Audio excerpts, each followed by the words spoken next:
নমস্কার সকলকে, এই সময় লাইভে আপনাদের সবাইকে স্বাগত। আজ অন্নপূর্ণা যোজনার যে ফর্ম পাবলিশ হয়েছে সেই ফর্মের বিষয়ে আপনাদেরকে একটু বিস্তারিত তথ্য জানাবো, কারণ অন্নপূর্ণা ভান্ডারের বা অন্নপূর্ণা যোজনার এই ফর্ম সম্পর্কে বেশিরভাগ মহিলারা তারা একটু প্যানিক করছেন কি? একদম না, প্যানিক করবার মতন কোনো কারণ কিন্তু ঘটেনি। মাত্র 12 পাতার একটা অত্যন্ত পরিষ্কার ফর্ম, যে ফর্মে বাংলায় লেখা রয়েছে কি কি করতে হবে। আপনাদের সুবিধার জন্য আমার কাছে একটা কাগজ আছে, এখানে আপনারা দেখতে পাচ্ছেন, এখানে একটা 12 পাতার ফর্মের প্রত্যয়িত নকল জেরক্স কপি আমি করে রেখেছি। সেটা যেমন আপনাদের দেখাবো, চলুন একটু আমরা মনিটরে দেখি যে জিনিসটা কিভাবে ফিল আপ করতে হবে যাতে আপনাদের কোনো সমস্যার সম্মুখীন না হতে হয়।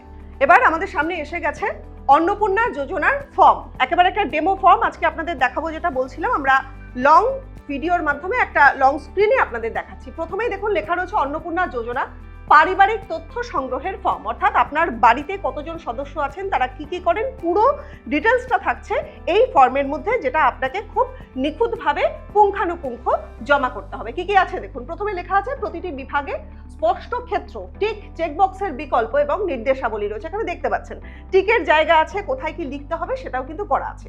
প্রথমে যেটা আসছে সেটা হলো পারিবারিক পরিচয়, অর্থাৎ আপনার পরিবারে কে কে আছেন সেই পরিচয়টা দিয়ে শুরু করতে হবে। HOF শুনে ঘাবড়ে যাবেন না, হেড অফ দ্য ফ্যামিলি লেখাও আছে, বাংলাতেও লেখা আছে পরিবারের প্রধানের নাম। এখানে তার পুরো নামটা লিখতে হবে, যিনি আপনার পরিবারের প্রধান তার নাম লিখতে হবে, তিনি পুরুষ মহিলা যেই হন তার নাম আসছে, এবং আধার কার্ড অনুযায়ী তার যা নামের বানান সেটা কিন্তু দেখে আপনারা বসাবেন।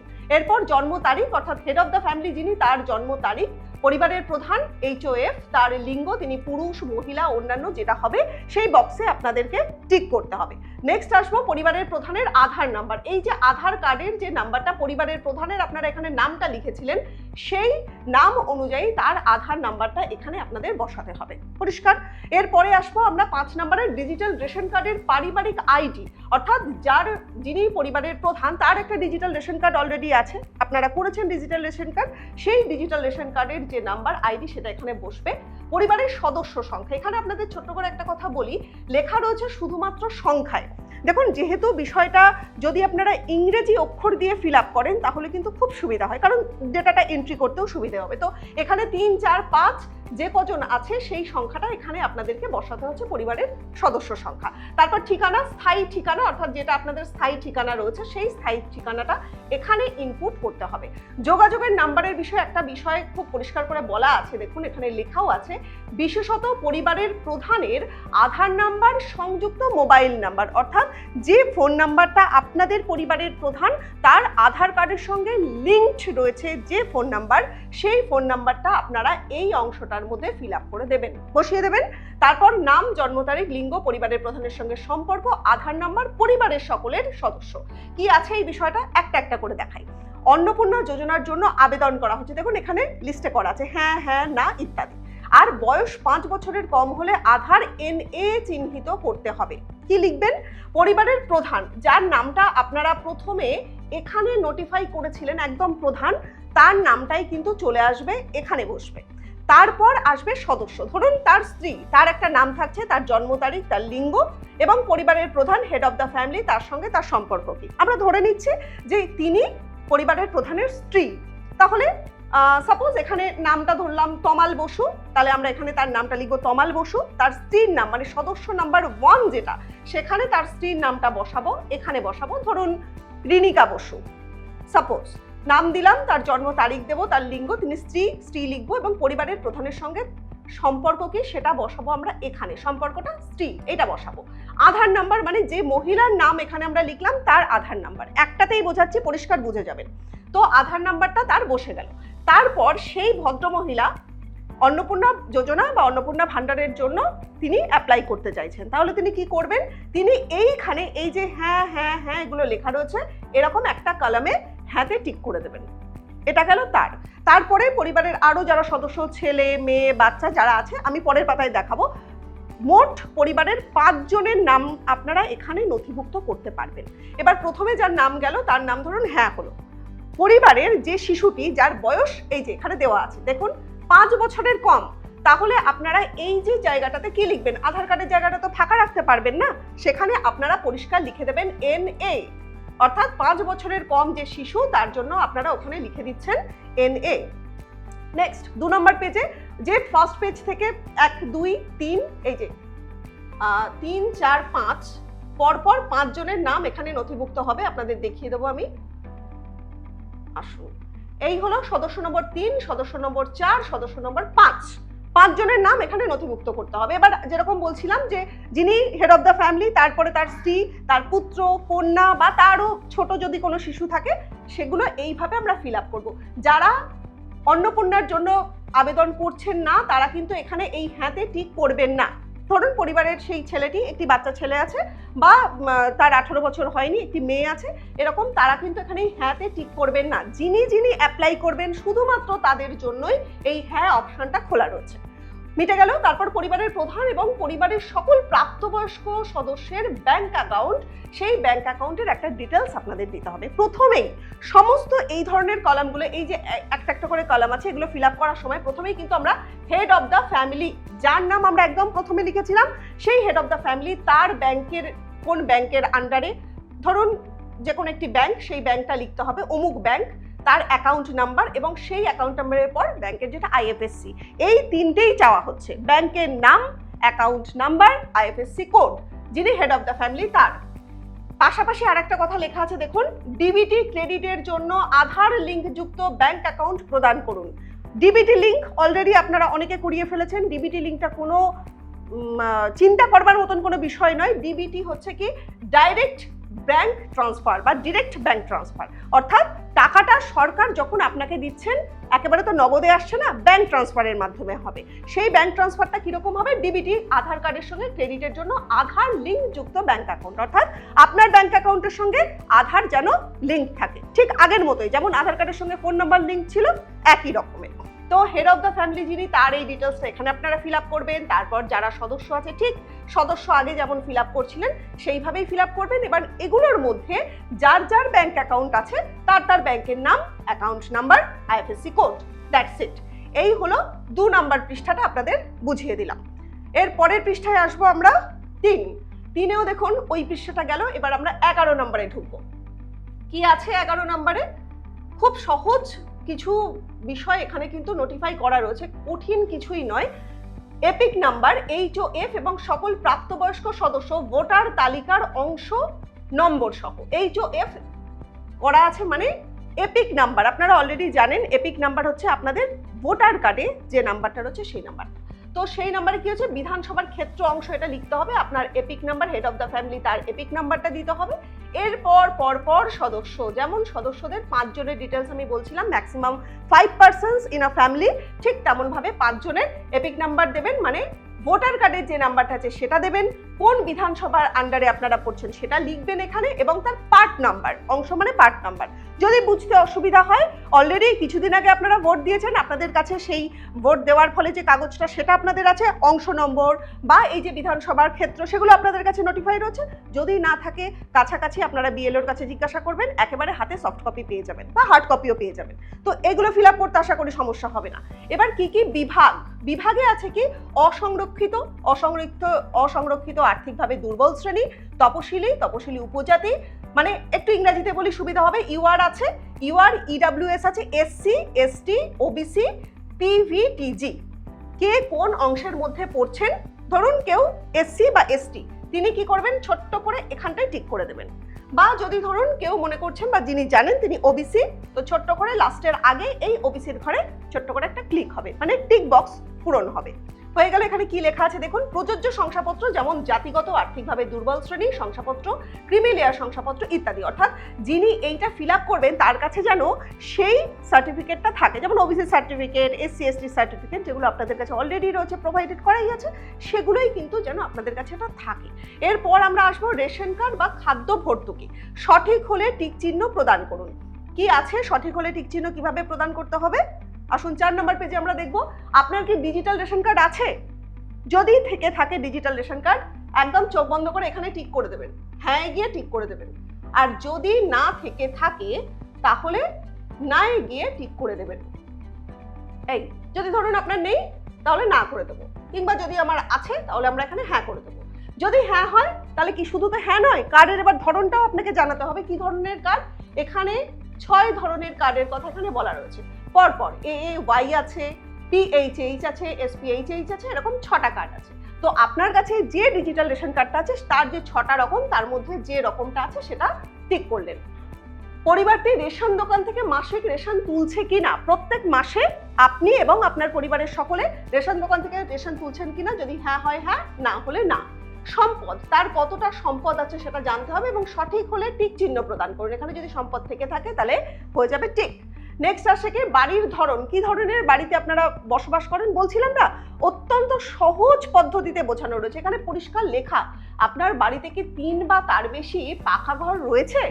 যদি 3টে পাকা ঘর থাকে তাহলে হ্যাঁ, যদি 3টের কম পাকা ঘর থাকে তাহলে একেবারেই না।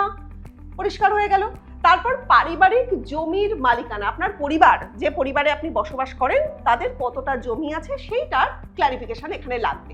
দেখুন রেজিস্ট্রেশনের নথি, মিউটেশনের কপি, আর হালনাগাদের তারিখ সহ সর্বশেষ জমির রেকর্ডের কপি, সবশেষ যে রেকর্ড করা হয়েছিল সেই কপিটা কিন্তু এখানে আপনাকে রাখবে। এটা লাগবে কেন না, জমির মালিকানা হ্যাঁ হলে হ্যাঁ, না হলে না।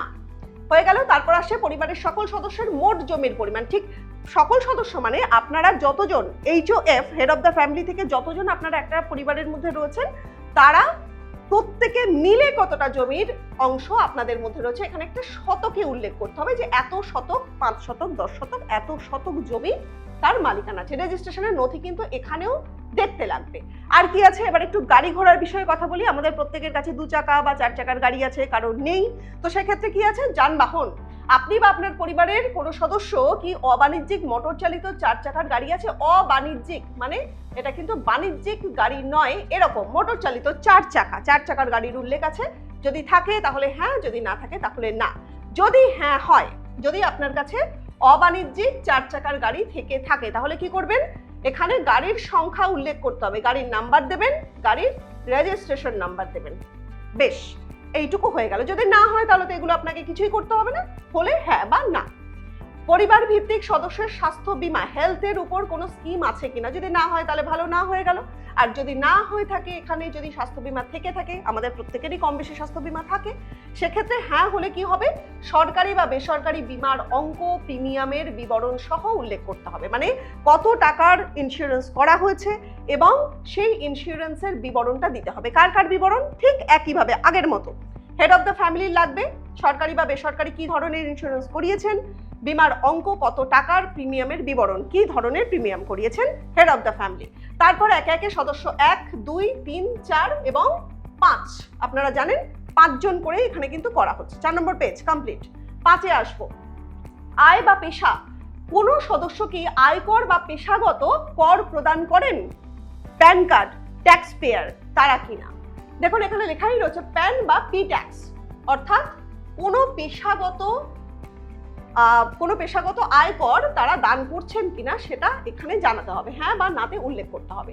পরিবারের সদস্যদের প্যান কার্ড রয়েছে কিনা, দেখুন প্যান কার্ড আমাদের প্রত্যেকেরই থাকে, প্রত্যেকের থাকা উচিত প্যান কার্ড। তো প্যান কার্ড যদি থেকে থাকে তাহলে হ্যাঁ, যদি না থেকে থাকে তাহলে না করতে হবে। এবং হ্যাঁ যদি হয় তাহলে এখানে কি কি উল্লেখ, একই উল্লেখ, হেড অফ দ্য ফ্যামিলির নাম হবে, তার প্যান কার্ডের নাম্বার হবে, জাস্ট নাম, নাম্বার। তারপরে আবার সেকেন্ড অপশনে যিনি দ্বিতীয় মানে হেড অফ দ্য ফ্যামিলির সঙ্গে যারা যারা রিলেটেড প্রত্যেকের নাম, নাম্বার, প্যান কার্ডের নাম, নাম্বার পর পর বসিয়ে দেবেন। যদি কারোর কাছে প্যান কার্ড নেই, ধরুন পরিবারের কারোর কাছে এই প্যান কার্ড নেই, তাহলে কি করব, এখানে নাতে ক্লিক করে দেবো, কারোর কাছে প্যান কার্ড না থাকলে না। এবার কর্মসংস্থানের ধরন, কি ধরনের কাজ করা হয়, পরিবারের প্রধান কি ধরনের কাজ করেন তিনি, তার আগে একটু 5টা দেখবো। সবচেয়ে উপযুক্ত ঘরে টিক দিন, যদি থাকে প্রয়োজনীয় নথি বা স্বঘোষণা জমা দিন, মানে সেলফ অ্যাটেস্টেড সেটাও জমা দিতে পারেন, কিংবা সেই নথিটাকে কিন্তু আপনাদের এখানে জমা দিতে হবে। কিরকম, প্রধান তিনি সরকারি কাজ করেন, সরকারি ক্ষেত্রে কাজ করেন, বেসরকারি ক্ষেত্রে কাজ করেন, বা সংগঠিত ক্ষেত্রে মানে উদ্যোক্তা, ব্যবসায়ী, মালিক এই ধরনের কিনা, কারিগর, শিল্পী, কৃষক এই ধরনের কিনা, কিংবা পরিযায়ী শ্রমিক হতে পারেন, বেকার হতে পারেন বা অন্যান্য হতে পারেন। যিনি হেড অফ দ্য ফ্যামিলি তার সম্পর্কে ঠিক যেমন আছে সদস্য 1-এর সম্পর্কে পুরো নোটিফাইটা করা আছে, সেটা আপনাদের জমা দিতে হবে। এইভাবে পরের পেজে গেলে দেখবো 6 নম্বর পেজে ওই পৃষ্ঠাটাই পরপর এলো, অর্থাৎ চাকরি ক্ষেত্রে কে কি ধরনের চাকরি করেন বা করেন না, পুরো ইনফরমেশন 5 জনের সম্পর্কে আপনাদের এখানে সাবমিট করতে হবে। পরেরটায় চলে আসি, পরিবারের শিক্ষিত প্রাপ্তবয়স্ক সদস্যদের সংখ্যা এবং অশিক্ষিত প্রাপ্তবয়স্ক যারা রয়েছেন তাদের সংখ্যা। অর্থাৎ শিক্ষিত এবং অশিক্ষিতের সংখ্যা আপনাদেরকে এখানে বোঝাতে হবে।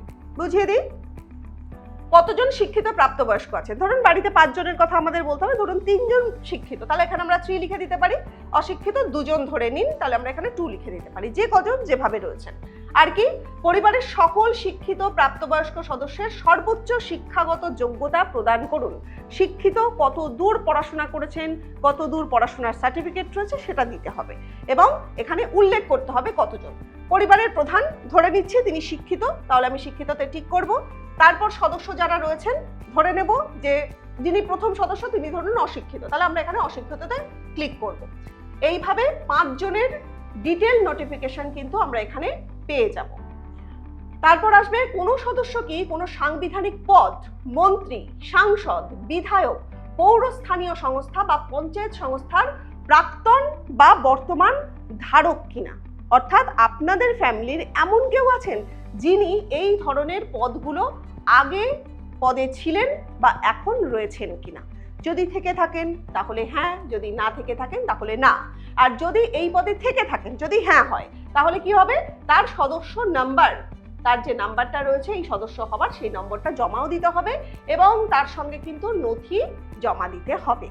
আর কি আছে, কোনো সদস্য কি সরকারি পেনশনভোগী, কেউ সরকারি পেনশনভোগী হলে হ্যাঁ, না হলে না। কোনো সদস্য জিএসটির অধীনে থাকলে হ্যাঁ বা না। মোট বার্ষিক আয় পরিবারের, অর্থাৎ এই যে 5 জন তাদের মোট টোটাল ইনকাম, সেই টোটাল ইনকামটা রুপিস। ওই জন্য আপনাদের বারবার বলছিলাম যে ইংরেজি শব্দের মাধ্যমে লিখুন, সুবিধা হবে। মানে রুপিসের পর যদি আমি বাংলায় লিখি দেখতে কেমন লাগে, তো ইংরাজি শব্দেই এই টাকার অঙ্কটা এখানে ফিল আপ করবেন। অন্যান্য পরিচয় কি কি আছে, সিএ তে যদি আবেদন করা থাকে পরিবারের প্রধান প্রযোজ্য নয়, আবেদন করা হয়েছে যদি হ্যাঁ হয় তার আবেদনের নাম্বার, ইস্যু করা হয়েছে যদি হ্যাঁ হয় তাহলে সার্টিফিকেট নাম্বার। যারা সিএ এর জন্য আবেদন করেছেন বা সিএ এর অন্তর্ভুক্ত হয়েছেন এই কলামটা কিন্তু শুধুমাত্র তাদের জন্য।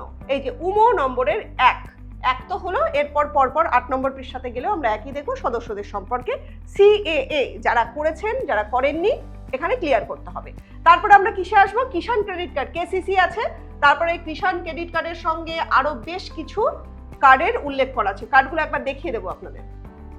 দেখুন, কেসিসি আছে, আর কিষাণ ক্রেডিট কার্ড, এআরডি আছে, তারপরে আছে কি শিল্পী ক্রেডিট কার্ড, মৎস্যজীবী ক্রেডিট কার্ড এবং শিক্ষার্থী ক্রেডিট কার্ড। এই ক্রেডিট কার্ডগুলোর মধ্যে অর্থাৎ 1, 2, 3, 4, 5 ইত্যাদি, মানে কোনো ধরনের কার্ড যদি আপনাদের কাছে থেকে থাকে কি করতে হবে, পরিবারের প্রধানের ক্ষেত্রে তার নাম্বার, আইডির সংখ্যা, যে তারিখে ইস্যু করা হয়েছে সেই তারিখ, ডেট, সেটা ইস্যু করতে হবে, এখানে লিখতে হবে। একইভাবে পরিবারের সকলের জন্য একই ঘটনা অ্যাপ্লিকেবল। চলে গেলাম 8 নম্বর পেজ আমাদের শেষ হয়ে গেল। এবার আমরা পেজ নাম্বার 9-এ এসে দাঁড়ালাম। পেজ নাম্বার 9-এ কি কি আছে, যদি এসআইআর এর যদি ট্রাইব্যুনালে এসআইআর 2026-এ বাদ পড়ে থাকেন এবং মামলাটা ট্রাইব্যুনালে বিচারাধীন রয়েছেন, মুখ্যমন্ত্রী বলেছেন যে একেবারে এসআইআর এ যাদের নাম বাদ পড়েছেন তারা তো আর এই যোজনার অন্তর্ভুক্ত হতে পারবেন না, কিন্তু যাদের নাম ট্রাইব্যুনালে রয়েছে, এখনো বিচারাধীন অ্যাডজুডিকশনে রয়েছে, তারা কি করতে পারেন, পরিবারের প্রধান জিনিসটা দেখে নিন প্রযোজ্য নয় না, যদি হ্যাঁ হয় তাহলে মামলার বিবরণ। যাদের কাছে একেবারে কার্ড রয়েছে, যারা এবছরে ভোট দিয়েছেন তাদের জন্য একদম পরিষ্কার তারা না হয়ে যাবেন যে তাদের এই ট্রাইব্যুনালের বিচারাধীন তারা নন, কিন্তু যারা বিচারাধীন এখনো পর্যন্ত তাদের ক্ষেত্রে কিন্তু এগুলো করতে হবে, একদম পরপর ফিল আপ করে যেতে হবে। সামাজিক মর্যাদা নির্ভরশীল ব্যক্তিগণ কি আছে, বিদ্যালয়ে অধ্যয়নরত পরিবারের সকল শিশুর বিবরণ। এবার বাড়িতে যে বাচ্চারা রয়েছে তাদের বিবরণটা এখানে আপনাদের দিতে হবে। কি কি দিতে হবে, সদস্য নম্বর দিয়েছে শিশু, কতগুলো শিশু আছে, তার নাম, সেই বাচ্চাটির নাম, সে কোন ক্লাসে পড়ে, শ্রেণী, বিদ্যালয়ের নাম, কোন স্কুলে পড়ে এবং কি ধরনের স্কুলে পড়ে, কি ধরনের, সরকারি, বেসরকারি, সরকারি সাহায্যপ্রাপ্ত কিংবা স্পন্সর্ড বিশ্ববিদ্যালয়, এই 4 ধরনের রয়েছে।